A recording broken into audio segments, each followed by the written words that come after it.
మొదటిసారి గెలవడం ఓకే, రెండోసారి గెలవడం గొప్ప. ఇది న్యూ ఇయర్ నాడు పార్టీ నేతలు ప్రజాప్రతినిధులకు సీఎం రేవంత్ రెడ్డి చేసిన హితబోధ.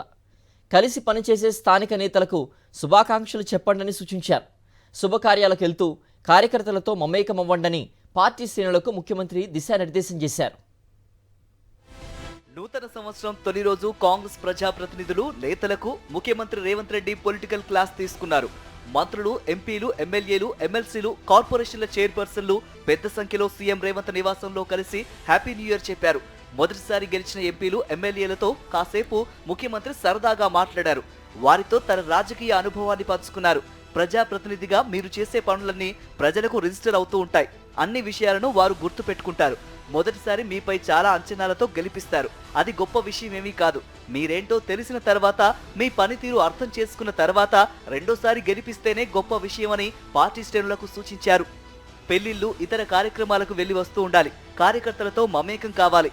ఈజీగా తీసుకుంటే ఫలితాలు వేరే విధంగా ఉంటాయని సీఎం రేవంత్ రెడ్డి దిశానిర్దేశం చేశారు. ప్రజలు ఒకసారి ప్రతికూల తీర్పు ఇచ్చిన తర్వాత అసలు రాజకీయం అంటే ఏంటో అర్థమవుతుందని క్లాస్ తీసుకున్నారు. కొత్త ఏడాదిలో ప్రజలకు మరింత చేరువ కావాలని ప్రజాప్రతినిధులకు సీఎం సూచించారు. తాను కూడా మరింత పట్టుదలతో పనిచేస్తానని చెప్పారు. స్థానిక సంస్థల ఎన్నికలే లక్ష్యంగా క్యాడర్ను కలుపుకొని ముందుకెళ్లండని సూచించారు.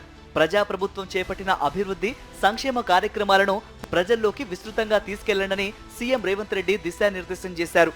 కాంగ్రెస్ ప్రభుత్వం అధికారంలోకి వచ్చిన తర్వాత తనతో సహా మంత్రులు, ఎమ్మెల్యేలు, ఎంపీల పనితీరుపై తన వద్ద ప్రోగ్రెస్ రిపోర్టులు ఉన్నాయని, త్వరలోనే అందరికీ పంపిస్తానని సీఎం రేవంత్ రెడ్డి పార్టీ శ్రేణులకు చెప్పారు.